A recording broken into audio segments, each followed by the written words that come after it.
అందరి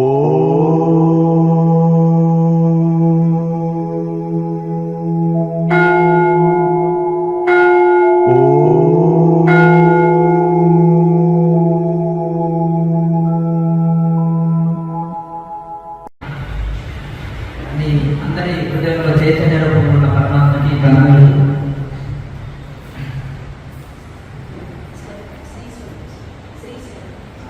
శ్రీ స్వరూప్ ఈ స్వామి మహారాజుకి ప్రణామాలు. ఇక్కడ ఉన్నటువంటి భక్తజనులందరికీ కూడా ప్రణామాలు. అంటే నేను ఏ గురువుల దగ్గర అయితే చేరుతానో మనకు ఉపన్యాసాలు రావండి. బాలయ్య గారిని వచ్చి ఉపన్యాసం చెప్పమంటే ఆయన చెప్పలేదు. అంటే భగవంతుడితో ఎట్లా కనెక్ట్ కావాలని చెప్పమంటే ఆయన నాకు ఎంత అయినా చెప్తారు. అలాగే వారు కారణ జన్మలు ఎందుకంటే బాలయోగి గారి సమాధి స్వాముల వారి చిన్న బాలయోగి పెద్ద బాలయోగి స్వాముల వారి యొక్క సమాధి మందిరాన్ని నేను దర్శించినాము. మన ఛానల్లో ఒక వీడియో ప్రసరించడం జరిగింది. ఎందుకంటే యోగ భూమి, భక్తి భూమి, యోగ భూమి భారతదేశం. ఎందరో మహానుభావులు మనకు ఈ యొక్క మోక్ష మార్గాన్ని మనకు అందించారు. ఎన్నో జన్మల సంస్కారం చేత వారు పుట్టుకతోటే పరమ భక్తులు, పరమదేవులుగా మారారు బాలయోగి స్వామి వారు. అంటే రమణ మహర్షికి జన్మతః ఈశ్వరుడే గురువుగా, ఆత్మనే గురువుగా భావించి ఎలా సాధన చేశారు.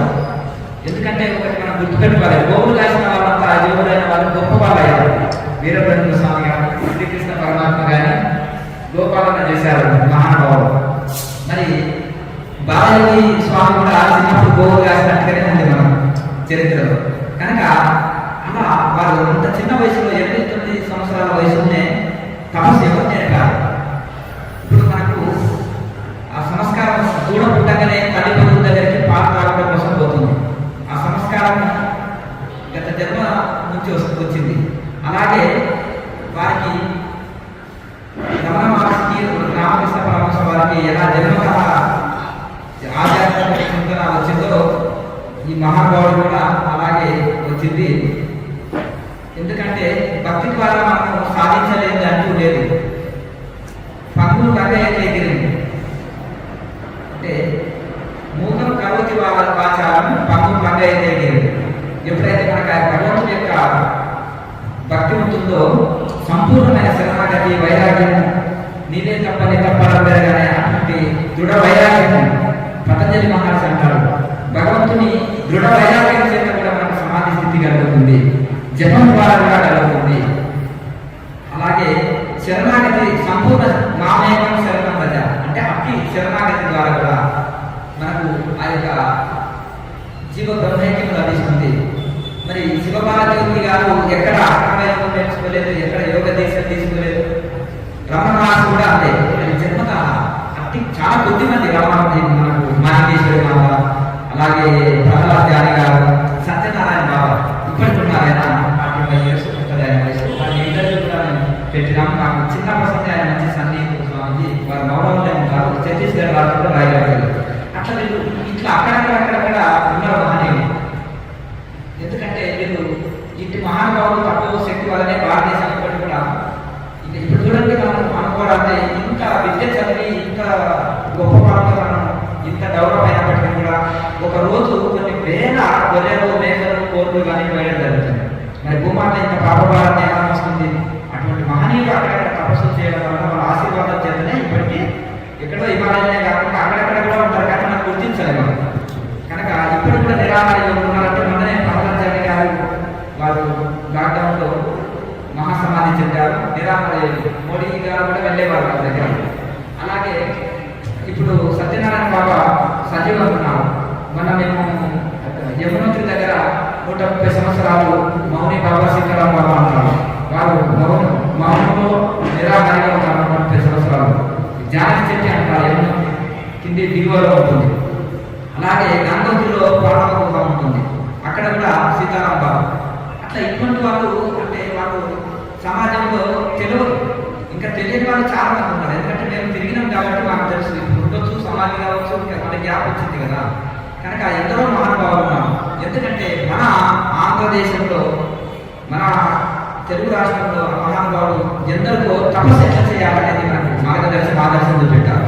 అంటే భక్తి చేత మనిషి ఆహారం లేకుండా ఉండొచ్చు, గాలి లేకుండా ఉండొచ్చు, అగ్నిలో తపస్సు చేయొచ్చు, గాలిలో చేయొచ్చు, ఆకాశంలో చేయొచ్చు, నీటి మీద చేయొచ్చు, నీటి లోపల చేయొచ్చు, భూమి పైన చేయొచ్చు, భూమి లోపల చేయొచ్చు, అన్నం తిని చేయొచ్చు, అన్నం తినకుండా చేయొచ్చు, ఆకులు తిని చేయొచ్చు, నీళ్లు తాగి చేయొచ్చు, అసలు నిరాకారిగా ఉండి తపస్సు చేయొచ్చు. అంటే ఆ యొక్క భక్తి మనిషిని బ్రతికిస్తుంది. అట్టి శరణాగతి వైరాగ్యంతో వారు చిన్నప్పటి నుంచే గత జన్మ సంస్కారం చేత కారణ జన్ములు వారు, మామూలు సామాన్యం కాదు. కనుక వారు ఆ భక్తి ద్వారానే నిరాకార శక్తి కలిగిందని. ఎందుకంటే యోగ సాధన ద్వారా కూడా నిరాకార శక్తి కలుగుతుంది. చేసేద్దాం ఎట్లా అంటే ఇక్కడ ప్రాణాయామాభ్యాసం, ముద్ర, ధ్యానం ఇవి కూడా నిరాకార శక్తిని కలిగిస్తాయి. ఇంకొకటి భక్తి ద్వారా. ప్రపంచాన్ని కానీ నేను ఇంటర్వ్యూ చేసినప్పుడు వారు ఒకటే చెప్పారు, నేను కేవలం భక్తి ద్వారా నిరాకార స్థితిలోకి వెళ్ళినామన్నా. అమ్మవారు స్వయంగా వచ్చి నా నాలుగుని తీసి కేసీఆర్ తోసి కేసీఆర్ నాకు సిద్ధింపజేసింది. అప్పటి నుంచి నాకు ఒక అమృతం ధార వస్తుంది, నాకు నిరాహార స్థితి కలిగింది. 45 రోజులు నన్ను చాలా మంది సైంటిస్టులు కూడా పరీక్ష చేశారు. ఈయన ఏం తీసుకుని ఒక గదిలో బంధించి గదిలో నుంచి టెస్ట్ చేయడం వల్ల నిరాహార యోగాన్ని తెలియదు. అలాగే శివబాలయోగి గారు, చిన్న బాలయోగి గారు, పెద్ద బాలయోగి గారు కూడా జనాలు కూడా ఆ కాలంలో ఏమో లోపల సీక్రెట్గా మనం ఫోన్ చేస్తున్నారని పరీక్షలకు గురి చేయొచ్చు. వాళ్ళు చాలా పరీక్షలకు పాస్ అయ్యారని మనం చరిత్రలో తెలుసుకున్నాం. అది ఎందుకంటే చాలా తక్కువ మహానుభావులు ఉన్నారు. ఎందుకంటే అటువంటి మహానుభావులను గుర్తు చేసుకోవడం అనేది చాలా ఇది మన యొక్క అదృష్టము, మన మార్గదర్శకము, ఆదర్శం కూడా. ఎందుకంటే మనము మహనీయుల ఫోటోలను ఇంట్లో అలంకరించుకోవడం వలన, మన చరిత్ర చదవడం వలన మనకు ప్రతిదీ కూడా ఆదర్శం కలుగుతుంది, మనని ముందుకు నడిపిస్తాయి వాళ్ళ జీవిత చరిత్రలే. కనుక ఇటువంటి మహానుభావులు మన ఆంధ్రదేశంలో పుట్టడం మన అదృష్టం. ఎందుకంటే కర్ణాటకలో మహబూబ్నగర్ ప్రాంతంలో మానేశ్వర మాత, ఇక్కడ ఉమ్మడివరంలో బాలయోగి గారు, ఇట్లా ఈ విధంగా అక్కడక్కడ మన తెలుగు రాష్ట్రాల్లో కూడా నిరాహార యోగులు మన హిమాలయాలు చెప్పుకోండి. నేను అంటే అక్కడ కూడా చర్చ జరుగుతుంటుంది, ఎక్కడెక్కడ ఉన్నారని చిన్న ఏదైనా ఉన్నప్పుడు చెప్పినప్పుడు నాకు చాలా ఆనందం కలిగింది. మన తెలుగు రాష్ట్రాలలో కూడా నిరాహార యోగులు ఉన్నాము. కనుక కేవలం భక్తి వల్లనే సమస్తం సిద్ధించినాయి బాలయోగి గారు. ఎందుకంటే నిరాహార స్థితి కలిగింది కేవలం భక్తి ద్వారానే. ఆ శరణాగతి, భక్తి, దృఢ వైరాగ్యము, దృఢ సంకల్పము, ఇక భగవంతుడు తప్ప నాకేం వద్దు అని ఆ స్థితిలో. ఇప్పుడు ప్రహ్లాదుడు చూడండి, ఆ భక్తి ద్వారానే అగ్ని కాల్చలేదు, నీళ్లు ఆయన అంటే సముద్రంలో పాడవేసిన, పాములు కల్పించిన, విషం పెట్టిన, ఆయనకు అనేకమైన శూలాలతో కూర్చిన, విషపాములు కలిసినా కానీ ఆయనకి ఏం కావాలి, కేవలం భక్తి ద్వారానే. అంటే భక్తి ద్వారా సాధించలేదు లేదు. భక్తి ద్వారా కుంటివాడు పర్వతాలు ఎక్కుతాడు, మూగవాడు వేదాలు పలుకుతాడు. కనుక కేవలం ఒక భక్తి ఉంటే మన జీవితం అంతా చక్కబడుతుంది. మరి భక్తి ఉంటే చాలు. మరి మీరు యోగం ఎందుకు చెప్తున్నారు స్వామి, భక్తి గురించి ఇంత బాగా చెప్తున్నారు అని మీరు అనొచ్చు. కానీ యోగం అనేది ఏంటంటే, మరి శివబాలయోగి గారన్న వైరాగ్యం మనకు లేదు కదా. ఇప్పుడు ఆయన దేవుడే కావాలి, నేను దేవుడి దర్శనం దాకా నేను అన్నం తినాలని సంకల్పం పెట్టుకున్నాడు మాసం. మరి మనము అంత సాహసం చేయగలుగుతామా?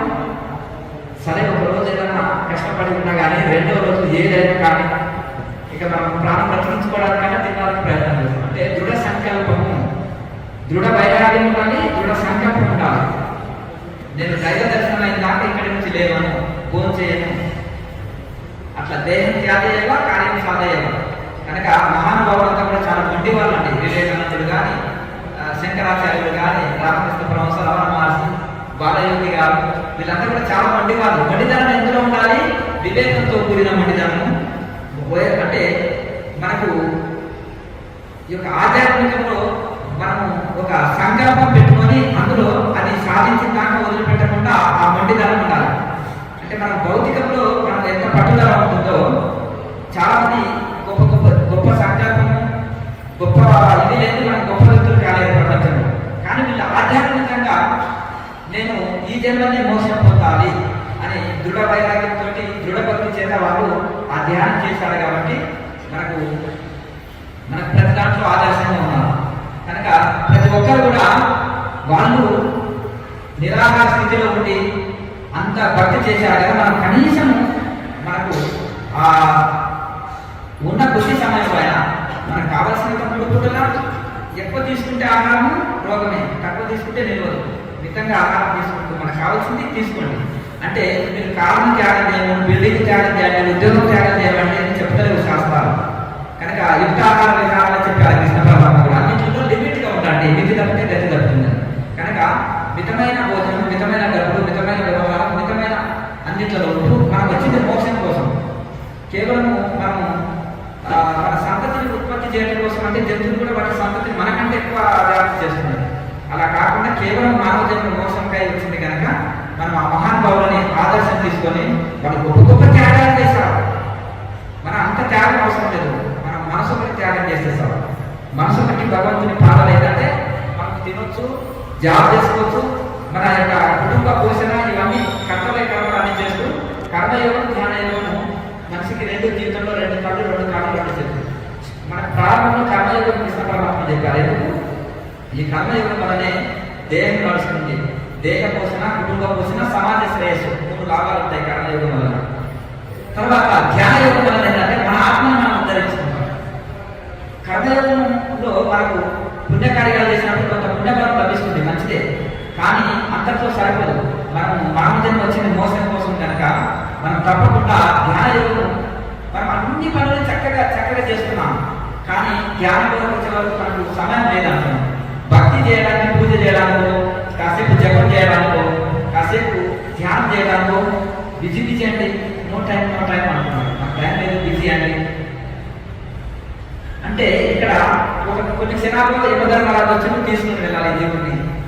నాకు టైం లేదు సార్, కొంచెం మళ్ళీ వాయిదా మా లాయర్ పంపిస్తే నెక్స్ట్ వాయిదా వస్తా అంటే కోర్టన్నా ఇంటది, ఇంకెవరన్నా ఇంటది. కానీ ఆయన మాత్రం వినడు. వాళ్ళు మీకోసం నేను వెయిటింగ్ చేస్తున్నానని రెడీ అయ్యి వెళ్దాం మీకోసం వెయిటింగ్ అని అట్లా రెడీ అయ్యాలి. ఇట్లా జపం చేద్దాం, పట్టం చేద్దాం, దైవభక్తి చేద్దాం, మనం అంతా ప్రిపేర్ అయ్యి ఉంటారు. అలా కనుక అక్కడ టైం లేదంటే కుదరదు. కనుక ప్రతి వ్యక్తి కూడా నిత్య జీవితంలో మన దగ్గరలో ఉండే గుడిని వినియోగించుకొని మనం ఏమనుకుంటామంటే సేవకులు ఎక్కడెక్కడో 100 కిలోమీటర్లు ఉండే ప్రపంచ ఖ్యాతి పొందిన దేవాలయానికి వెళ్తారు. నాకు కొంతమంది అడిగారు, అక్కడ సంవత్సరం వెయిటింగ్ సేవకు ఉండే బదులు మీ కాలనీలో ఉండే గుడిని మంచిగా సిద్ధంగా పరిశుభ్రంగా ఉంచుకోండి, అక్కడ సేవ చేయండి. ఎక్కడ చేసినా అదే ఫలితం వస్తుంది. దైవ సేవ ఎక్కడ చేసినా అదే ఫలితం వస్తుంది. ధ్యానం ఎక్కడ చేసినా అదే ఫలితం వస్తుంది. శ్రద్ధతోటి చేయాలి, పవిత్ర భావంతో చేయాలి. భావశుద్ధి ఇదే జ్ఞానసిద్ధి. భగవంతుడు మనకు ఏది చూస్తారంటే భావం చూస్తాడు. మనం ఏదైనా వస్తువు ఇస్తే ఏం చూస్తాము? ఒక పెన్ ఇచ్చినాం అనుకోండి గిఫ్ట్, ఇది ఏ శాతం తెచ్చారు, ఎంత వేల అనేది మనం బెర కడతాము. అంటే మనుషులు ఏం చేస్తారంటే వస్తువు యొక్క మనకు ఒక బహుమతి ఇస్తే దాని యొక్క విలువ ఎంత అనేది మనం అంచనా వేస్తాం. కానీ భగవంతుడు భావప్రియుడు. భగవంతుడు కేవలం మన భావాన్ని చూస్తాడు. పత్రం, పుష్పం, ఫలం పెట్టాడా, అది లేకపోతే డబ్బులు పెట్టాడా, భద్రకిరీటం పెట్టాడా అనేది అని ఎంత శ్రద్ధతోటి. మన ఆనాడు సత్యబాబు కూడా సమస్తము వాళ్ళకు ఉండే నాగరిని అవన్నీ పెట్టిన కృష్ణ పరమాత్మ తులాభారంలో ప్రార్థించి ఇచ్చి కదలలేదు. కానీ ఒక తులసి పరమశుద్ధి నియమించి కొనగలం స్వామి, భక్తి తప్ప, శరణాగతి తప్ప, నీవే తప్ప నీ తప్పాలంటే అంటే ఏంటంటే మా మేకం శరణున్నది అనగా సంపూర్ణ శరణాగతితోటి కృష్ణ పరమాత్మ ప్రసన్నుడై ఆ తులసి దళాన్ని కిందికి వచ్చింది, కృష్ణ పరమాత్మని పైకొచ్చాడు. కనుక భగవంతుడు ఇంకా చెబుతుంటాడు, ఈ సృష్టి అంతా శక్తి ఆధీనంలో ఉంది, శక్తి పరమేశ్వరుడి ఆధీనంలో ఉంది, పరమేశ్వరుడు భక్తుడి ఆధీనంలో ఉంటాడు. ఆ మార్గంలో పిలిస్తే రాదని అట్లా. కనుక ఆ విధంగా మనం భక్తి ద్వారా ఏదైనా సాధించుకోవచ్చు. చాలా మంది ప్రపంచంలో గొప్ప వ్యక్తి గొప్ప స్థాయిలోకి వెళ్ళినప్పుడు చాలా మంది వాళ్ళు క్రమశిక్షణ ఉంటుంది, హార్డ్ వర్క్ చేస్తారు. ఇంకొకటి ఎంతో కొంత భక్తి ఉంటుంది. వాళ్ళ పూర్వజన్మలో ఎంత భక్తి చేసి ఉంటారు, ఈ జన్మలో కూడా ఆ పుణ్యకార్యం వాళ్ళ పుణ్యం ఆ ఖాతాలో ఉండడానికి వాళ్ళు దినదిన అభివృద్ధిలోకి వస్తుంది. కనుక భక్తి వల్ల మనకు ఆరోగ్యం వస్తుంది, క్రమశిక్షణ వస్తుంది. క్రమశిక్షణ ద్వారా మనం ఆరోగ్యాన్ని పొందుతాం, మనశ్శాంతి పొందుతాం, దైవత్వం కలుగుతుంది, అర్థంలో మోసం పొందుతాం. కనుక ఈ యొక్క భక్తికి ఇంకా కొంచెం యాడ్ ఏంటంటే ఈ కాలంలో ఈ యొక్క కలియుగ మనుషులకు కోరికలు ఎక్కువ ఉంటాయి, మనసు చంచలమైన స్థితి కనుక కోరికలు ఎక్కువ కదా. కోరుకోవడం ఎక్కువ, కోరికలు ఎక్కువ, అలాగే చంచలమైన మనసు ఎక్కువ ఉంటుంది కనుక దానికి ఆ చంచలమైన మనసును ఏకాగ్రత చేయడం కోసమే భక్తిలో భగవంతుడి మీద ఏకాగ్రత కోసమే యోగం ఉపయోగపడుతుంది. భక్తి అనేది చాలా ముఖ్యమైనది కనుక భక్తి వల్లనే శివబాలయోగి, చిన్నబాలయోగి, పెద్దబాలయోగి గారు వారు నిరాహారులుగా మారినారు. ఇంకొకటి నిర్వికల్ప సమాధి స్థితిని అందుకున్నారు. అంటే పరమాత్మలో మనసు లయం చేసి పరమాత్మాకారంగా మారారు. ఎందుకంటే మనం నిప్పులు పెడితే ఏమవుతుంది?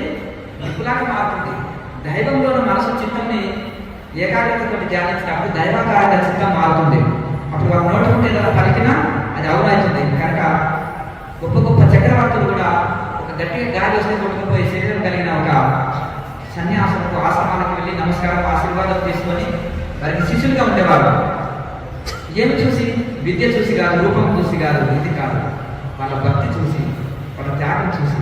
వాళ్ళలో ధైర్యశక్తి ఉంది. భగవంతుడు కలుపులో పలుకుడు కానీ వీళ్ళని ప్రసన్నం చేసుకుంటే ఆ కోరిక నెరవేరుతుందని కూడా చాలా మంది అలా చేస్తారు. కానీ ఇక్కడ వాళ్ళ నిజంగా కూడా వారికి దర్శనంలో ఇస్తేనో ఏదో ఇది ఇస్తేనో ప్రసన్నం కాదు. ఎవరు వాళ్ళు చెప్పింది ఫాలో అయితే మీరు బాగుపడతారు కనుక అందులోనే గురువు ఎక్కువ తృప్తి పొందుతారు. గురువును ప్రసన్నం చేసుకోవాలంటే గురువాక్య పరిపాలన, పితృవాక్య పరిపాలన శ్రీరాముడు చేశాడు కదా, అలాగే గురువాక్య పరిపాలన కూడా చేశాడు. గురువు ఏం చెప్పాడో నేను త్యాగం చేసి అంటే వెళ్ళిపోతుంటే పూర్వం యొక్క రఘువంశంలో గొప్ప గొప్ప వాళ్ళు రాజులు మహర్షులుగా మారారు, రాజవంశంగా మారారు. తపస్సు చేసి రాజపాలన చేశారు. కర్మయోగాన్ని చక్కగా చేసి ఈ కర్మయోగంలో ఆధ్యాత్మిక చింతన చేస్తుంది, ధ్యానయోగాన్ని అనుసరించి వనప్రస్థానం తర్వాత పూర్తి తపస్సులు కలిపి రాజయోగులుగా మారారు. నీకు నీ పూర్వం యొక్క రఘువంశంలో ఉన్న యొక్క ఒక పూర్వీకులని ఆదర్శం పొందమని చెప్పారు. కనుక ఇక్కడ మనకు ధ్యానయోగము, కర్మయోగం అనేది రెండు కాళ్ళు రెండు చేతులు. కర్మయోగం ఎందుకు చేయాలి? కుటుంబ పోషణ, దేహ పోషణ, సమాజ శ్రేయస్సు. ధ్యానయోగం మన మోసం కోసం మనం చేయాలి. మనం మిస్ కావద్దు. అన్ని చక్కగా చేస్తున్నాం కానీ మనం మిస్ అవుతున్నాం కదా. కనుక మనకు మనం ప్రయత్నించుకుంటే ఆరోగ్యంగా ఉంటాం, మనశ్శాంతి ఉంటాం, అంత్యంలో మోసం పొందుతాం. కనుక ధ్యాన యోగం కూడా చేయాలి, భక్తితో కూడిన ధ్యాన యోగం చేయాలి. ఇప్పుడు కనుక శివబాలయోగి లాంటి మనకు వారి లాంటి వైరాగ్యం అంటే భక్తి ఉంటే కూర్చున్న దగ్గర సమాధి స్థితి కలుగుతుంది. ఏ కోరిక లేవు. కౌపిన వంటన కడుపాకి వంటన కోరిక లేని వాడు కూర్చేసాడు. ఏ ఆశ లేని వాడు కూర్చున్న దగ్గరనే దొరుకుతుంది. కానీ మరి ఆంతం తాగిన వాడిని కళ్ళకుండా కూర్చోమంటే ఊరుకుంటుందా? ఎల్లు వాష్రూమ్కి వెళ్తుంది ప్రోగ్రాం. అలాగే మన కర్మ చేసేది కానీ మన కోరికలు, మన సంకల్పాలు కూర్చోలేవు. కనుక అట్టి ఎట్టి కోరికలు చేసి సంకల్పాలు లేకుండా చేసుకొని భగవంతుడి మీద నిశ్చలంగా ధ్యానించి సంపూర్ణ శరణాగతి అయి కూర్చుంటే దృఢ వైరాగ్యంతో కూడా సమాధి స్థితి కలుగుతుందని మనం చెప్తున్నాం. ఈశ్వర ప్రణామం అంటే భగవంతుడికి శరణాగతి ద్వారా కూడా కలుగుతుంది, జప సాధన ద్వారా కూడా కలుగుతుంది, ప్రాణాయామ అభ్యాసం ద్వారా కూడా కలుగుతుంది. అనేకమైన ఉపాయాలు చెప్పబడ్డాయి పతంజలి సూత్రాలు. కనుక మరి రమణ మహర్షికి కూడా ప్రాణాయామాభ్యాసాలు చేయకుండా ఆయన సమాధి స్థితి ఎట్లా కలిగింది? ఈశ్వరుడు నా హృదయాన్ని లాగి ఇక్కడ కూర్చోబెట్టారు. నా తండ్రి ఈశ్వరుడు నన్ను ఇక్కడ నా హృదయాన్ని లాగి అరుణాచలం ఇక్కడ కూర్చోమన్నారు. మళ్ళీ ఆయన 50 సంవత్సరాలు అక్కడి నుంచి కదలలే. అంటే అట్టి వైరాగ్యం రామకృష్ణ పరమహంస కూడా అంతే. అట్టి అమ్మవారి యొక్క భక్తి, ఆ యొక్క సంపూర్ణ శరణాగతి. సంసారం కోసం మీరు ఎంత దుఃఖిస్తారు ఆయన, అందులో 1% భగవంతుడి కోసం వెళ్తున్న ఈ జన్మలకు దైవ దర్శనం కలుగుతుంది అని చెప్పారు మహానుభావుడు. ఏమైనా భార్య బిడ్డలు చనిపోయారా, అమ్మవారి బిడ్డలు కూర్చొని ఎట్లా ఏడుస్తున్నారంటే అంటే చింతని పుల్లాగా కంటి ఎగబడి అంటే చుట్టూ పట్టుకొని పోయి ఏడుచుకుంటే భార్య బిడ్డలు చనిపోయారా, బిడ్డలు ఏడుస్తున్నారంటే లేదయ్యా అమ్మ కోసం, అమ్మ దర్శనం కోసము, దైవ దర్శనం కోసం ఏడుస్తున్నారు, దేవుడు దర్శనం కోసం కూడా ఏడుస్తారా? అట్లా ఆ విధంగా మరి అట్టి తపన అట్టి ఇది.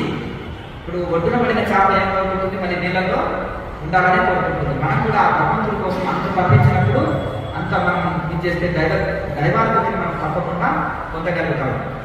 మొదలు మాకు హిమాలయాల్లో వెళ్ళినప్పుడు నేను 10వ ఏట వెళ్ళినప్పుడు మా గురువు చెప్పింది ఒకటి, గురువు ఆజ్ఞ పరిపాలిస్తే ఇక్కడ ఉంటుంది, లేకపోతే వెళ్ళిపో. అంటే నేనేమనుకున్నా అంటే గురువు గారు ఎవరైనా ఆశ్రమ సేవ చేస్తారేమో, ఇంకేదైనా పని చెప్తారేమో అనుకున్నాను. స్వయం సేవ, ఇప్పుడు సాధన చేసుకోవాలి. అందుకనే ఒక ఆశ్రమంలో చేయనప్పుడు ఏం చేయాలంటే పెట్టింది తినాలి, చెప్పింది తినాలి, చచ్చినట్టు పడుకుంటారు. నరేంద్ర స్వామి అన్నమాట. ఈ సౌకర్యాలు గౌరవుతున్నాయి. రామచంద్రుడు అటువంటిది ఎక్కడ వెళ్ళారు?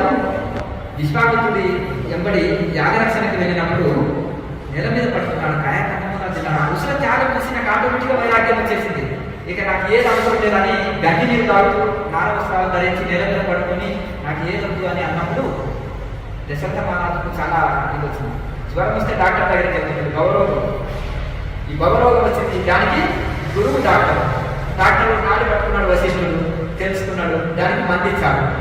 ఏది యోగ వాసిష్ట 32,000 శ్లోకాల రూపంలో ఆయనకు అందులో వస్తుంది. భక్తి, వైరాగ్యం, జ్ఞానం, యోగం అన్నీ వస్తాయి అందులో. అవన్నీ చెప్పి ఆయనకి సందేహాలు తొలగించి మళ్ళీ ఆయన కలిసే వచనం తవా, మీరు చెప్పినట్టు నేను వింటానన్నదానికి వదలదు. మాస్టర్ మైండ్ రాదు, మదర్ మైండ్. ఆ మాస్టర్ చెప్తాడు విన్నా వినకుండా వెళ్ళిపోతాడు. మదర్ ఏంటంటే అమ్మ నాన్న అని 100 సార్లు పలికిస్తుంది. కనుక అలాగే ఆ గురువు కలిసే వచనం తవా నాకు వదిలిపెట్టలే కృష్ణ పరమాత్మ అర్జునుడు. అలాగే కృష్ణ పరమ ఈ యొక్క ఇది వశిష్ఠుల వారు కూడా శ్రీరామచంద్రుడిని మీరు చెప్పినట్టు నేను వింటానన్నలాగా విడుదలే. అట్లా అప్పుడు అన్ని సమస్త సందేహాలు తొలగించారు. కనుక ఈ విధంగా మనకు ఆ మహానుభావులను భక్తులు ఆదర్శం తీసుకొని నిత్య జీవితంలో మనకు భక్తి శరణాగతి కలిగి నిత్య జీవితంలో ధ్యాన యోగం చేయాలి మన మోక్షం కోసం. అప్పుడు మనం జీవితంలో వచ్చే ఎటువంటి ఒడిదుడుకులు ఆటుపోట్లన్నీ తట్టుకుంటాం. బాగా గాలి వస్తుంది, పెద్ద పెద్ద కొండలు చెల్లించాం, గంటి టాక్టర్లు ఇటు అటు పడతాయి గాలికి. అలాగే ఎట్టి సముద్రంలో ఇప్పుడు క్షణకాలంలో నేను చంపేస్తున్నారంటే కూడా ప్రయోగం చెల్లించండి. ఎందుకంటే అక్కడ అతనికి భయం లేదు. నేను శరీరం కాదు ఆత్మస్వరూపాన్ని అని స్వయం అనుభవం పొందిన తర్వాత భయం లేదు. ఎన్నో శరీరాలు మారినా ఇప్పుడు ఇంకా నేను అనుకుంటే ఎన్ని శరీరాలను మారుతామని వారు అనుకుంటారు. కనుక ఇక్కడ ఒకటేంటంటే వాళ్ళకి మనోబలం ఆత్మబలంలో ఉంటారు. మనకి మనోబలం లేదు, ఆత్మబలం ఎట్లకే ఉంటుంది.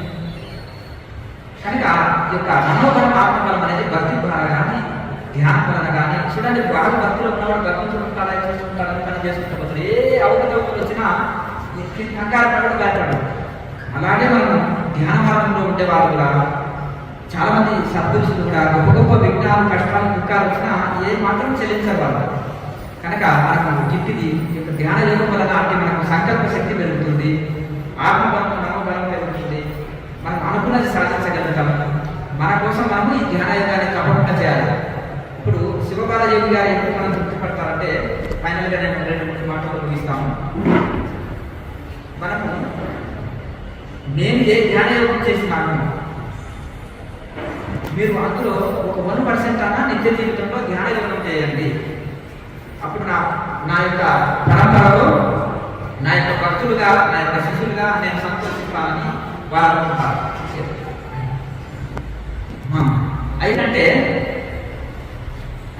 అయితే ఇక్కడ ఎందుకంటే మనకు ధ్యాన యోగం చేశారు కదా, అది చేస్తే మనకు అన్నీ వస్తాయి. ఇప్పుడు గురువు ఎట్లుంటారు అంటే ఎలా గురు తథా శిష్య ఉంటారు. నేను ధ్యాన యోగం మార్గంలో ఉన్నాను, మీరు అందరూ కూడా ధ్యాన యోగం చేయాలని అందరూ కోరుకుంటారు. అంతే కదండి. ఆయన ఎందుకంటే భక్తితో కూడిన ధ్యానం, రామకృష్ణ పరమహంస భక్తితో కూడిన ధ్యానం, రమణ మహర్షి శరణాగతి ధ్యానం, లాయర్ మహర్షి ఏం చెప్పింది ఏంటిది తపస్సు, స్వాధ్యాయం, ఈశ్వర ప్రణాళిక. అంటే ఇక్కడ భక్తి ఉంటుంది, ధ్యానం ఉంటుంది, జపం ఉంటుంది, ప్రాణాయామ అభ్యాసం ఉంటుంది, అన్ని కలిసాయి. తపస్సు, స్వాధ్యాయం, ఈశ్వర ప్రణాళిక. ఇక్కడ ధ్యాన యోగం ఉంటుంది, జ్ఞాన యోగం ఉంటుంది, ఈశ్వర ప్రణాళిక, భక్తి యోగం ఉంటుంది. కనుక ఇప్పుడు పూర్వీకులు 100 సంవత్సరాల ఆయుష్లో పూర్ణ ఆయుష్లో జీవించి సంపూర్ణ ఆరోగ్యంగా ఉన్నారు. ఒకసారి వాళ్ళ జీవన విధానాన్ని మనం అర్థం చేసుకోవాలంటే ఇప్పుడు మనం ఎంత భక్తి గురించి చెప్పినప్పటికీ కూడా మనకు ఆరోగ్యం సరిలేదు, మనశ్శాంతి లేదనుకో, మీ మనశ్శాంతి ఇక్కడ ఉండదు. మరి ఆరోగ్యాన్ని కాపాడుకోవడం, మనశ్శాంతిని కాపాడుకోవడం ఎలా అంటే మీరు మన మహానుభావులు అందించిన ఏదైతే మార్గం ఉంటుందో యోగ మార్గం, దానివల్ల మనం ఆరోగ్యాన్ని కాపాడుకోవచ్చు, మనశ్శాంతిని పొందవచ్చు, మోసం పొందవచ్చు, అన్ని లాభాలు పొందవచ్చు. ఇప్పుడు ఎందుకంటే ఒక మహానుభావుడు నిరాకరణ ఉన్నాడంటే యోగం ద్వారా భక్తి ద్వారా, భక్తి యోగము, జ్ఞాన యోగము, జ్ఞాన యోగం అన్నిటికీ యోగం కలిసిస్తున్నారు. కనుక దాని ద్వారా కూడా వాళ్ళు ఆ స్థితిని అందుకున్నారు. మనం కూడా వారి మార్గంలో మనం కూడా నడవాలి. అయితే ఇక్కడ ప్రతి ఒక్కరు కూడా మన ఆరోగ్యం కోసం తప్పకుండా యోగాభ్యాసం చేయాలి. వివేకానందుడు అంటారు, యోగం లేని భారతదేశం లేదు, యోగం చేయకుండా భారతీయం అనే హక్కు మనకు లేదంటారు. ఎందుకంటే భారతీయుల యొక్క జీన్స్ లో యోగం ఉంది, అద్వైతం ఉంది, వేదాంతం ఉంది, భక్తి ఉంది. ఎందుకంటే ఇప్పుడు మమాత్మ సర్వభూతాత్మ మన శాస్త్రాలు చెప్పడం వల్ల మనకి ఎంతమంది విదేశాలకు వచ్చినా మనలాగా భావించాం. విదేశాల్లో అయితే మనకు ఆత్మ నడవదు, కానీ మనలాగా సమానంగా చూసాం. కానీ బాబు వేరే దేశంతో వచ్చింది కనుక మనకు చాలా నష్టం కూడా జరిగింది. అంటే మన శాస్త్రాలు మన యొక్క ఇది కనుక ఇక్కడ మనం యోగం ద్వారా మనం ఆరోగ్యాన్ని కాపాడుకుంటాం, మనశ్శాంతిని పొందుతాం. ప్రతిరోజు కూడా మీరు మరి ఆ మహానుభావుల ఫోటో పెట్టుకున్నప్పుడు మనకు ఆదర్శం కలుగుతుంది. వాళ్ళలో త్యాగం, వాళ్ళలో భక్తి, వాళ్ళలో శరణాగతి, వాళ్ళలో మనం చూసినప్పుడైనా మనసు ప్రసన్నత చెందుతుంది. ఇప్పుడు మనం మంచి గొప్ప మహానుభావులను పక్కన చూసినప్పుడు మన పైన మనకు ఇది అనిపిస్తుంది. అప్పుడు సడన్గా మనం కూల్ అయిపోతాం. ఎందుకంటే ఆ ప్రభావం చూసి మనం కొంచెం ఇది అనుకుంటున్నాం, చిన్నతనం అవుతుంది మనకు, అయ్యో అసలు అని. అంటే ఆ పరిస్థితులు మనం ఆ విధంగా చేస్తాయి. కనుక ఆ యొక్క యోగాభ్యాసము ప్రతిరోజు మనం భక్తితో కూడిన యోగాన్ని తప్పకుండా చేయాలి. కొంత ప్రాణాయామాభ్యాసం, ఆసనాలు అందరూ వేయలేదండి. ఒక వృద్ధులు కింద కూర్చోలేదు కాకుండా కుర్చీలో కూర్చొని మీరు ప్రాణాయామాభ్యాసం చేస్తారు. నేను ఒక 100 మంది వృద్ధులవి నేను పేర్లు చెప్తాను, అడ్రస్ కూడా చెప్తాను. వాళ్ళు వాళ్ళ భోజనం పెట్టకుండా 75 సంవత్సరాల వయసులో, 70 ఏళ్ళ వయసులో కూడా మరి ఎలా సాధ్యమైంది? వాళ్ళ రోజులు అన్నం అవసరం లేదు, సింగిల్ సిట్టింగ్లో 9 గంటలైనా వాళ్ళు ధ్యానం చేయగలుగుతారు. వృద్ధులు అండి జస్ట్ 3 సంవత్సరాల కింద ఆధ్యాత్మికంలోకి వచ్చారు. లేట్కి వచ్చినామని ఒక కసితోటి, ఒక తపనతోటి నేను ఈ జన్మనే తరించాలి, చాలా లేట్గా వచ్చిన ఆధ్యాత్మికంలో. కానీ భౌతిక జీవితం గడిపి చివరికి ఎట్లో వాళ్ళ గత జన్మ సుకృతం చేత ఆధ్యాత్మికంలోకి వచ్చారు. ఆ వయసులో వాళ్ళు అంత పట్టింపుతోటి చేసినప్పుడు యువకులకు సాధ్యం కాదా? యువ దశలో ఉన్న వాళ్ళకి ఆ ముసలో నేను ఏదో కేసరి గొప్పతనం చేస్తే నాకు సాగదీసిన కేసరి సిద్ధింపజేస్తున్నారు. ప్రయోగాలు మొత్తం ఏకంగా ఆసన స్థితి కలిగించుకున్నారు. భక్తి లేదా చాలా భక్తి, శరణాగతి, ఆహార నియమాలు, డైట్లో టోటల్ చేంజ్ చేస్తే ఆరోగ్యం బాగుంటుంది. డైట్ చేంజ్ చేయకపోతే ఆరోగ్యం సరిగా, డైట్ చేంజ్ చేసినప్పుడు యోగం సిద్ధిస్తుంది. కృష్ణ పరమాత్మ యుక్తాహార విహారాలు చెప్పారు కనుక అవి తప్పకుండా పాటించినప్పుడే మనకు ఆ ఫలితం వస్తుంది. ఇప్పుడు మీరు కొన్ని చాలా మంది ఇప్పుడు మా కార్యక్రమం ఏం చేశారంటే, స్వామి మనం ఎంత భక్తి చెప్పినా ఇప్పుడు ఆరోగ్య సమస్యలు చాలా మందికి ఉంటాయి. వాళ్ళకి ఆరోగ్యం గురించి చెప్పినప్పుడు వాళ్ళ కూడా ఆరోగ్యము భక్తి అన్ని 3 కలవాలి. ఆరోగ్యం ఉండాలి, మనశ్శాంతి ఉండాలి, ఎవరన్నా ఏదన్నా ఓడ్చుకోవాలి, సహనం జరగాలి. ఈ కాలంలో ఓపికలు తగ్గిపోయినాయి. భార్య భర్తల మధ్యలో కానీ, అన్నదమ్ముల మధ్యలో కానీ, తండ్రి మధ్యలో కానీ, పిల్లల మధ్యలో, పెద్దల మధ్యలో కానీ, ఎందుకంటే ఇవన్నీ సత్సంబంధాలు దెబ్బతింటున్నాయి. ఈ ఆవేశం, కోపం, ఇవి ఎట్లా కంట్రోల్ అవుతాయి? ప్రతి దానికి సృష్టిలో ప్రతి సమస్యకు ఒక పరిష్కారం ఉండాలి. బ్రేకింగ్ ఎట్లా కంట్రోల్ చేస్తారు చెప్పండి? బ్రేక్ ద్వారానే కదా. అవునా కదా? సడన్ గా ఒకరిని దూషిస్తున్నారు, ఆయన కనిపించారు, సడన్ గా ఆపేస్తారు. ఎట్లా ఆపేశారు? మనసు ద్వారానే కదా ఇచ్చారు. అలా మనసుకి ఇట్లా ఈ విధంగా కంట్రోల్ చేస్తుంది. ఒక ఆయన అక్కడ రోడ్డు మీద పోతున్నాడు, సడన్ గా అక్కడ గోడ నుండి చేస్తున్నాడు. సడన్ గా అక్కడి నుంచి ఎవరు లేడీస్ వచ్చారు. ఎట్లా కంట్రోల్ అయింది? మనసు ద్వారా. అంతే కదండి. అట్లా ఈ విధంగా మనసు ద్వారా అన్ని కంట్రోల్ చేయొచ్చు. కానీ ఆ మనసే కంట్రోల్ లేకపోతే, మనసు కంట్రోల్ లేనప్పుడు మనసు మనకి కంట్రోల్ చేస్తుంది. మనసు మన కంట్రోల్ ఉంటే అన్ని కంట్రోల్ అవుతుంది. కనుక శ్వాస వలన మనసు కంట్రోల్ చేయొచ్చు. శ్వాస అంటే ప్రాణాయామం వలన మనసు కంట్రోల్ చేయొచ్చు. మనసు కంట్రోల్ అయితే కంట్రోల్ అవుతుంది. అట్లా మళ్ళీ ఒకటి, శ్వాస వలన మనం తీసుకునే శ్వాస వలన మనం తీసుకునే శ్వాస దేనితో కంట్రోల్ అవుతుంది? ప్రాణాయామం వలన. అలాగే శ్వాస కంట్రోల్ అయినప్పుడు మనసు కంట్రోల్ అవుతుంది. మనసు కంట్రోల్ అయినప్పుడు మనసు కోసమైనప్పుడు కోసమైంది. ఒక మహానుభావుడు ప్రకృతిని కూడా శాసిస్తున్నాడు. ఆయన ప్రకృతికి విరుద్ధంగా మరి ఆహారం లేకుండా జీవించడం అంటే ప్రకృతి విరుద్ధం అండి. సైన్స్ సైన్స్ సైన్స్ అని పైన అంటున్నారు. సైన్స్ మరి భోజనం చేయకుండా ఉండడం ఇది ఆధ్యాత్మిక శక్తి కదా, భక్తి శక్తి కదా. చెప్పండి, ఒక మహానుభావుడు హిమాలయాల్లో పోయాడు,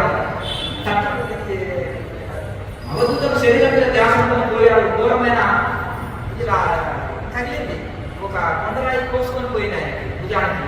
రక్తం కాడిపోతలేదు, కంట్రోల్ చేశాడు, సంయమం చేశాడు. అక్కడ రక్తం కాడలేదు. మనకు వాము కట్టగలండి, రక్తం అంతా వెళ్ళిపోతుంది. అంటే రక్త నాడుల మీద కూడా ఆయన కంట్రోల్ ఉంది, మనకు మనసు మీద కంట్రోల్ లేదు. తన శరీరంలో ప్రతి అవయవం మీద కంట్రోల్ ఉంది. కళ్ళ మీద, చెవుల మీద, ఇంద్రియాల మీదే కాదు, మనసు మీద ఉంది. వాటిలో ప్రతి పార్టీ మీద కంట్రోల్ ఉంది. మనకు దేని మీద కంట్రోల్ లేదు, మన శరీరం మీద కంట్రోల్ లేదు. ఒక చీమ ఉందండి, మన పంచదారని తనకంటే బరువు 10 ఒక చీమ, తనకంటే బరువు వస్తుంది చీమ. కానీ మనం 50 కేజీల మనిషిని 50 కేజీల గుంటలు వేయలేము. ఎందుకు చెప్పండి? ఒక 30 సంవత్సరాల కింద కూడా పక్కవలసిన ఒక రైలు కూడా 100 కేజీల గుంటలు ఉంటాయి. 25 కేజీలు, 10 కేజీలు, 5 కేజీల ప్యాకెట్లు వచ్చినాయి వేరే మూటలు. ఎందుకంటే బలం తగ్గింది. 15 సంవత్సరాల కింద నేను ఎందుకు అంటే వైన్ తీసుకోవడం ఒకటి, ఆహార నియమాలు లేకపోవడం ఒకటి, అలాగే క్రమశిక్షణ లేకపోవడం ఒకటి, సమయం ప్రకారం భోజనం రకరకాల కొన్ని వ్యసనాల వల్ల బలహీనమైపోతుంది శరీరం. కనుక మనము క్రమశిక్షణ ఉంటే అన్నీ ఉంటాయి మనకి. కనుక యోగము మనకు క్రమశిక్షణ ఇస్తుంది. యోగం మనకు మనసు దైవం మీద లయం చేస్తుంది, మనోలయం చేస్తుంది.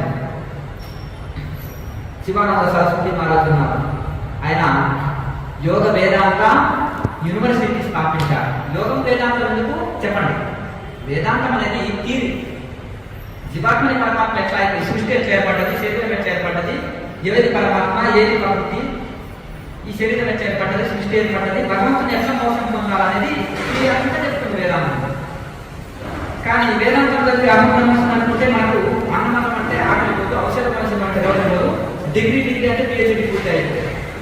కనుక ఆ విధంగా మనకు ప్రాక్టికల్ ఉండాలన్నమాట.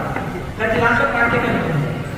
కనుక ఆ విధంగా ప్రాక్టికల్స్ కూడా మనకు ఆ మహానుభావుడు నేర్పించారు. ఇప్పుడు ఈయననేమో అవధూత, శివబాలయోగి గారు అవధూత అండి. అవధూత ఏం చేస్తాడు? అవధూత శిక్షణలు ఇవ్వడు, అంతేనా? అవధూత నాలాగా హాయిగా ఉంటాడు, బాబు ఏ కోరికలు లేవు, హాయిగా ఉంటాడు. నాకు ఏ కోరికలు లేవు, కోరికలు లేవు కూడా కొట్టించుకుంటాడు. నాలాగా హాయిగా ఉంటాడంటే అవధూత. ఆయన జీవితమే ఇన్స్పిరేషన్. శివబాలయోగి గారు శిక్షణ ఇవ్వడం కాదు, నన్ను చూసి నాలాగా మౌనం ఉంటాడే, ధ్యానం చేసుకుంటే హాయిగా ఉంటాడు. ఒక ఆవిడ మౌనం గొప్పతనం చేస్తే కాకినాడ నుంచి మౌనం పట్టి ద్రవాహారాన్ని తీసుకుంటూ, ఆహార నియమం చెప్తే ద్రవాహారాన్ని తీసుకుంటూ 10 మంది పని చేసిందట అమ్మగారు, లలితాదేవి అమ్మగారు. మన గురు పౌర్ణాలు చేసింది అక్కడ మౌనం ఉంటుంది మా సంవత్సరంలో. ఒక గృహిణిగా ఉండి 13 నెలలు ఎట్లా సాధ్యమైందని మీరు చెప్తే 5 ఏళ్ళు కూడా ఉంటుంది గురువు గారు. భార్య భర్తలు వచ్చారు కదా, అంటే ఎట్లా ఏం తినాలంటే ద్రవాహారం కూరగాయలు చూసి నాలుగు ఆధీనంలో వచ్చిందా, యోగ సాధన ప్రాణాయామం మనసు కంట్రోల్ వచ్చిందా, వాక్ మీద కంట్రోల్ వచ్చిందా? ఒక సాధారణమైన గృహిణి 65 సంవత్సరాల వయసులో మరి ఇన్ని చేస్తుందంటే ఎట్లా? గురువు వాక్యం మీద నమ్మకము, దైవం మీద నమ్మకము, ఏదో చేయాలనే కదా. అది ఉంటే మనకి ఏదైనా ఒక రోజు మా అమ్మ పట్టలేమండి, ఎలా ఉంటే జరుపుకున్నారు. శివరాత్రి రోజు 5 కేజీల పళ్ళు తెచ్చుకుంటాం, ఎప్పుడు 6 గంటలు అయితే 6 కేజీలు తినడానికని ఆలోచన చేస్తుంటే ఎట్లా అండి, మీకు రోజు శివరాత్రి కదండి ఇట్లా అంటున్నాను. అంటే ఎవరైనా సాధించవచ్చు అని ఇక్కడ చెప్పడానికి. సుభద్రమ్మ అమలాపురం పక్కన రంగాపురం అమ్మగారు, పాతకాల మనిషి, భర్తనే ఫోన్ కలిపితేనే మాట్లాడుతున్నారు. 75 సంవత్సరాల వయసు. ఒక కొడుకు సైంటిస్ట్ అమెరికాలో, ఒక కొడుకు ఇక్కడ. ఆ అమ్మగారు బాధ్యతలు అయితేనే సింగిల్ సిట్టింగ్ లో 9 గంటలు కూర్చోగలుగుతుంది. 3 సంవత్సరాల నుంచి సాధన. ఆమె యజ్ఞాలు పూజలు చేసేది, 20,000 యజ్ఞాలు చేయించుకోవాలి సార్. కానీ ఇక్కడ ఎందుకు ఎట్లా సాధ్యమైందంటే నేను చెప్పానంటే వృద్ధం అంటే దీనికి వయసుతో సంబంధం లేదు, ఏ వయసు వాళ్ళైనా సాధించగలరు యోగంలో. ఆమెకు వారం ఆహారం పెట్టుకున్నా సరిపోతుంది. ఆమె తినేదేమో ఆహారం జ్యూసులే అండి, నో ఇడ్లీ దోశ, అర్థమైందా? కనుక ఆమె అందరికీ చేసి పెడుతుంది.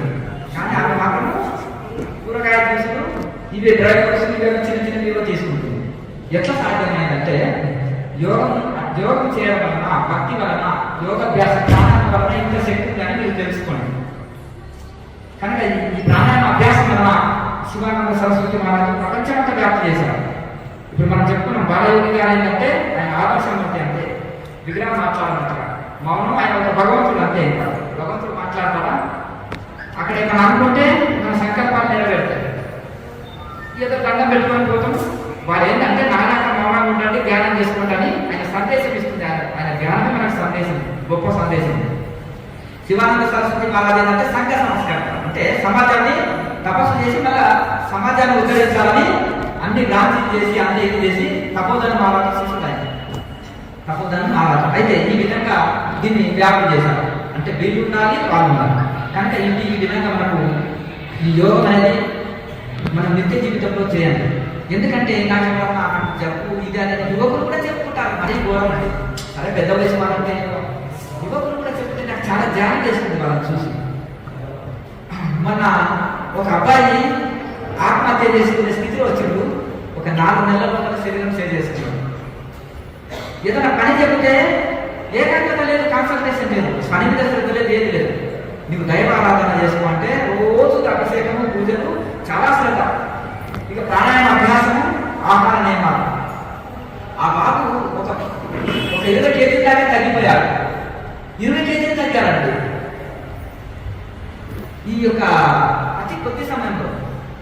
ఏమి తింటలే వాళ్ళని ఇలా అయిపోతున్నాం అంటే బలంగా అందరికంటే చురుకుదనంగా బాగా యాక్టివ్గా పనిచేస్తారు. ఎట్లా అంటే అతనికి ఒక అనుభవం ఉంటే అది ఎంతవరకు అతనికే తెలియాలి. కానీ కొన్ని అతను చంపేయాలని విష ప్రయోగాలు మందులు పెట్టారు, నా శరీరం అంతా పాడైంది, డాక్టర్ని టెస్ట్ చేసుకున్నా నిజంగా కూడా ఇది అంతా విష ప్రయోగాలకు గురైంది, నా శరీరం దెబ్బతిన్నది అన్నాడు. యోగం ద్వారా ఆ యొక్క మలినాలను కూడా శరీరం నుంచి తొలగించుకున్నాడు. రాత్రి పూట కూడా కూర్చుంటాడు అబ్బాయిని గమనించాడు. కనుక ఎందుకంటే అట్లా చాలా మంది యువకులు కూడా, ఒక అతను చంద్రశేఖర్ రెడ్డి అని వచ్చేవాడు, ఆత్మహత్య చేసుకునే కుర్రాడు చాలాసార్లు ఆత్మహత్య చేసుకుంటామని పోయాడు. వచ్చాడు ఇక్కడ రెగ్యులర్గా వ్యాయామం సర్వీస్ చేస్తూ ఇది చేస్తూ ఉద్యోగం లేకపోతే ఎంత చిన్న సొమ్ము చూస్తారు, ఎవరైనా పిల్లలు ఇస్తారు అతనికి, ఎవరైనా సంఘంలో గౌరవం ఉంటుందా? వేస్ట్ మనిషి ఏ పని చేయడం, పాడు చేయడం, ఉద్యోగం తిరుగుతాడు అన్నాడు. అటువంటి యువత ఎందరో అక్కడికి వచ్చిన తర్వాత యోగంలో ఉన్న కాన్ఫిడెన్స్ పెరుగుతుంది, సెల్ఫ్ కాన్ఫిడెన్స్ పెరుగుతుంది, ఆత్మవిశ్వాసం మనోబలం పెరుగుతుంది. వివేకానందుడు అంటారు, ఓ పర్వతంలో తొలుగుతుంది అంటే కూడా తొలుగుతుంది ఒక యోగి సంకల్పం. ఆనాడు వేదవ్యాసుల వారు ఆ గోపికల కోసం వాటి ఒక యమునా నదిని కోరితే ఆయన చిరిపోయింది కదా, యోగి సంకల్పం. కనుక హనుమంతుడు పర్వతాన్ని ఎత్తాడు, విశ్వామిత్రుడు సృష్టికి ప్రతిష్ఠితి చేశారు. సతీ అనసూయాదేవి త్రిమూర్తులనే చిన్నపిల్లల్ని చేసింది. సతీ సావిత్రి భర్త ప్రాణాలను రక్షించుకున్నది, యమధర్మదారు కొట్లాడి భర్త ప్రాణాలు తెచ్చుకున్నది. మార్కండేయుడు 12 ఏళ్ల బాలుడు చిరంజీవిగా మారాడు వశిష్ఠుల వారిచిన సాధనతోటి. మరి వాళ్ళు ఎంత ఘనకార్యాలు చేస్తే మన ఇంట్లో దాన్ని నలుగురు అంతకంటే పెద్ద లేదు కుటుంబం, ఒక 6 మంది అనుకోండి, ఒక చిన్న ఫ్యామిలీ పోషించుకోలేకపోతున్నాము, ఆరోగ్యాన్ని రక్షించుకోలేకపోతున్నాము, మన శాంతిని కాపాడుకోలేకపోతున్నాము, బీపీలు షుగర్లు పెరిగిపోతున్నాయి, ఇక చాలా గందరగోళం అయిపోతుంది. కార్యాలు చేసినప్పుడు మనకు ఈ యోగం వారి చిన్న చిన్న కార్యాలు అంటే ఇల్లుని చక్క పెట్టుకోవడం, ఒళ్ళుని చక్క పెట్టుకోవడం, మనసుని కంట్రోల్ పెట్టుకోవడం, దైవాన్ని పెట్టుకోవడం, ఇటువంటి చిన్న చేయగలరు. కనుక శివబాలయోగి గారు భక్తి బలమారిపోవడం వల్ల ఆయన ఏకంగా నిరాహారంగా మారిపోయాడు, ఒకే జన్మలో మోసం పొందాడు. రమ మహర్షి ధ్యానం వలన ఇంకా గొప్ప గొప్ప మహానుభావులు, ఎందరో మంది మహానుభావులు యోగ మార్గం ద్వారా మరి ఇవన్నీ పొందారు కదా, మనం కూడా పొందగలం. ఒకటి ఉండేదైనా మనకు ఆత్మవిశ్వాసం ఉండాలి. ఇలా చెప్తూ పోతుంటే మా పాత సాధకులు ఎందరో ఉన్నారు, చాలా చాలా మంది ఉన్నారు. ఎందుకంటే కరెక్ట్గా మనం ఆ యొక్క గురువాక్యము శాస్త్రవాక్యము ప్రకారం సాధన చేస్తే తప్పకుండా మనం ఫలిస్తాము. కనుక మనం ఆ మహానుభావులని ఫోటోల్ని పూజించడమే కాకుండా వాళ్ళని నిత్య జీవితంలో ఆదర్శం పొందడం, వాళ్ళు చేసిన సాధన మనం కూడా చేయాలి. గురువు ఆటకి గురువు తినాలి, శిష్యులు ఆటకి శిష్యులు కూడా తినాలి. తప్పకుండా వాళ్ళు చేసిన ఆ ధ్యానాన్ని కానీ మనం కూడా చేస్తే ఆరోగ్యాన్ని ఉంటాము, శాంతిని ఉంటాము, మోక్షాన్ని పొందుతాము. తప్పకుండా చేస్తారని ఆశిస్తున్నాను. ఎంతమంది చేస్తారో చేసి చేస్తారా? చాలా సంతోషం. ఇక్కడ కూర్చున్న వాళ్ళకు మాంసాహారాలు ఎంతమంది చేతులు సరిపోదు.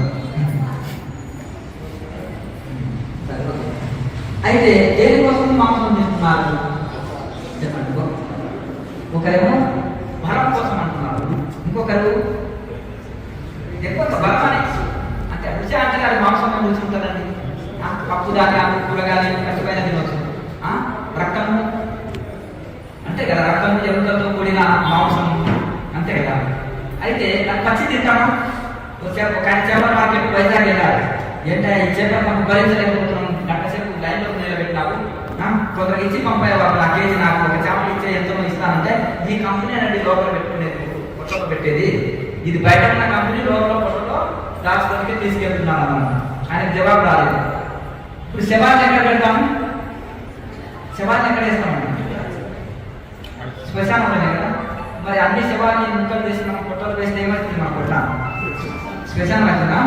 ఇంగ్లాండ్ డాక్టర్స్ 100 సంవత్సరాల కింద ఇంగ్లాండ్ డాక్టర్స్ ల్యాబ్లో టెస్ట్ చేశారు. మాంసంలో ఎంత క్యాలరీలు ఉంది, కందిపప్పు ఎంత ఉంది, పప్పు ఎంత ఉందంటే కందిపప్పులో 120 గ్రామ్స్ క్యాలరీల శక్తి ఉంది, మాంసంలో 80% అని తేల్చారు.